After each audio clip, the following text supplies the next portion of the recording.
My name is Mikhail Gaiman. Greetings to you from Gaiman Consulting at gaimans.com. This video is third reading on Canadian citizenship. And here we will find out who are the Canadians. Let's share the screen and start listening the reading. Who we are. Canada is known around the world as a strong and free country. Canadians are proud of their unique identity. We have inherited the oldest continuous constitutional tradition in the world. We are the only constitutional monarchy in North America. Our institutions uphold a commitment to peace, order, and good government, a key phrase in Canada's original constitutional document in 1867, the British North America Act. A belief in ordered liberty, enterprise, hard work, and fair play have enabled Canadians to build a prosperous society in a rugged environment from our Atlantic shores to the Pacific Ocean and to the Arctic Circle. So much so that poets and songwriters have hailed Canada as the Great Dominion.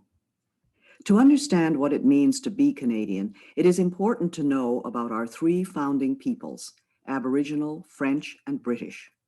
Caption: images of a Métis man from Alberta, of a Cree dancer, of Inuit children in Iqaluit, Nunavut, and of the Haida artist Bill Reid carving a totem pole. Aboriginal peoples. The ancestors of Aboriginal peoples are believed to have migrated from Asia many thousands of years ago. They were well established here long before explorers from Europe first came to North America. Diverse, vibrant First Nations cultures were rooted in religious beliefs about their relationship to the Creator, the natural environment, and each other. Aboriginal and treaty rights are in the Canadian Constitution. Territorial rights were first guaranteed through the Royal Proclamation of 1763 by King George III and established the basis for negotiating treaties with newcomers, treaties that were not always fully respected. From the 1800s until the 1980s, the federal government placed many Aboriginal children in residential schools to educate and assimilate them into mainstream Canadian culture. The schools were poorly funded and inflicted hardship on the students. Some were physically abused. Aboriginal languages and cultural practices were mostly prohibited. In 2008, Ottawa formally apologized to the former students. In today's Canada, Aboriginal peoples enjoyed renewed pride and confidence and have made significant achievements in agriculture, the environment, business, and the arts. Today, the term Aboriginal peoples refer to three distinct groups. Indian refers to all Aboriginal people who are not Inuit or Métis. In the 1970s, the term First Nations began to be used. Today, about half of First Nations people live on reserve land in about 600 communities, while the other half live off reserve, mainly in urban centers. The Inuit, which means the people in the Inuktitut language, live in small, scattered communities across the Arctic. Their knowledge of the land, sea, and wildlife enabled them to adapt to one of the harshest environments on Earth. The Métis are a distinct people of mixed Aboriginal and European ancestry, the majority of whom live in the prairie provinces. They come from both French and English-speaking backgrounds and speak their own dialect, Michif. About 65% of the Aboriginal people are First Nations, while 30% are Métis and 4% Inuit. Unity in diversity.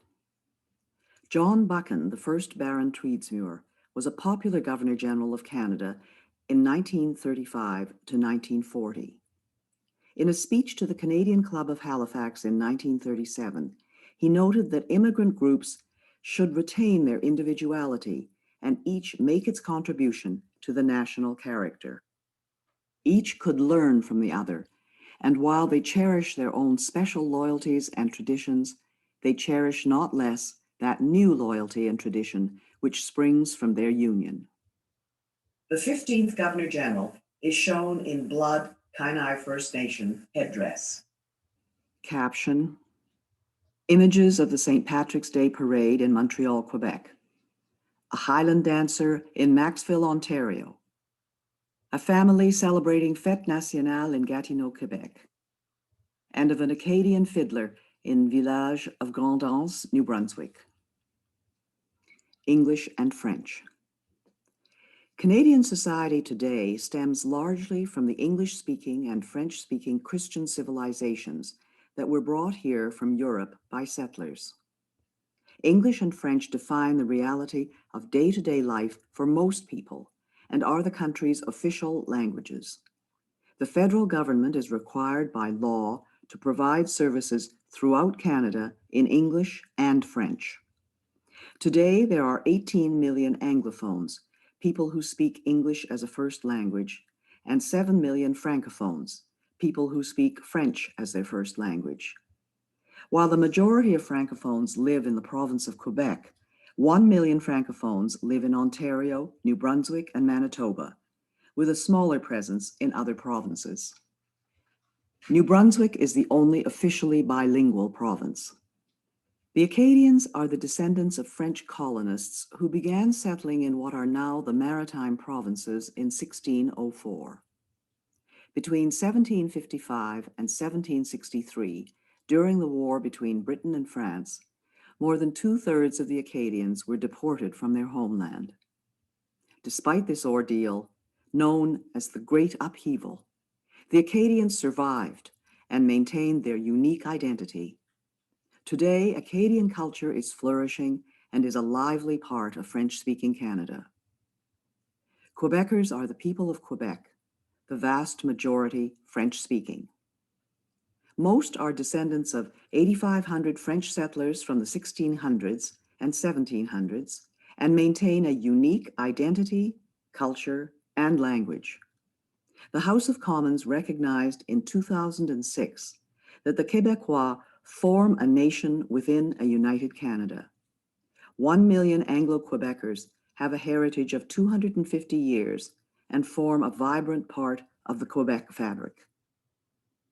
The basic way of life in English-speaking areas was established by hundreds of thousands of English, Welsh, Scottish, and Irish settlers, soldiers, and migrants from the 1600s to the 20th century.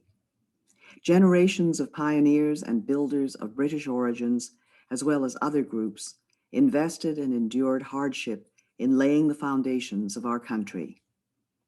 This helps explain why Anglophones, or English speakers, are generally referred to as English Canadians. Becoming Canadian.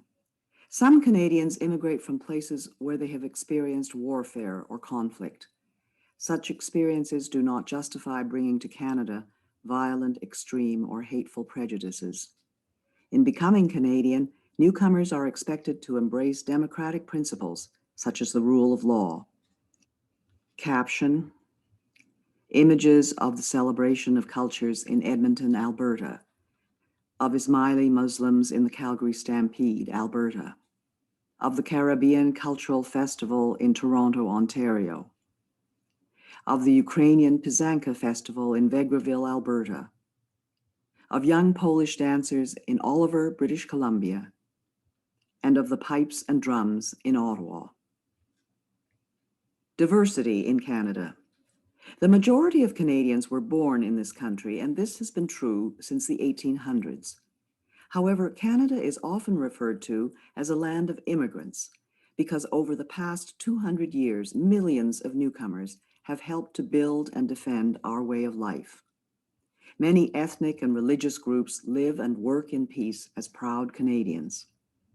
The largest groups are the English, French, Scottish, Irish, German, Italian, Chinese, Aboriginal, Ukrainian, Dutch, South Asian, and Scandinavian. Since the 1970s, most immigrants have come from Asian countries.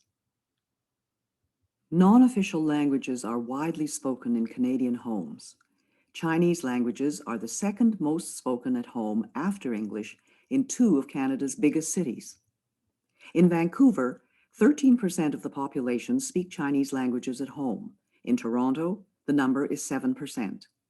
The great majority of Canadians identify as Christians.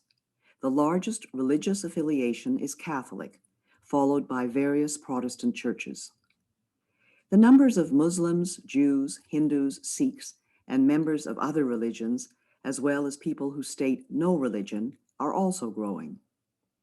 In Canada, the state has traditionally partnered with faith communities to promote social welfare, harmony, and mutual respect, to provide schools and health care, to resettle refugees, and to uphold religious freedom, religious expression, and freedom of conscience.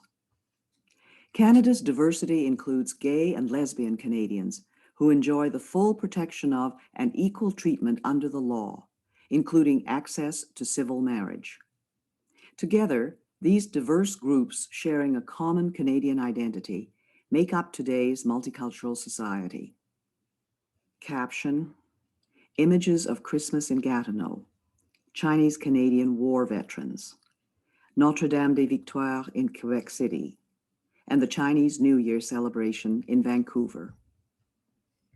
Image of Marjorie Turner Bailey with caption: Olympian Marjorie Turner Bailey of Nova Scotia is a descendant of Black loyalists, escaped slaves, and freed men and women of African origin who in the 1780s fled to Canada from America, where slavery remained legal until 1863.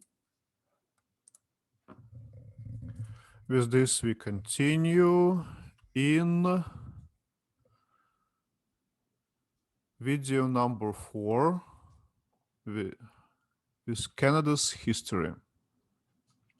So, thank you for enjoying Canadian people with us, and come back for video number 4. Thank you.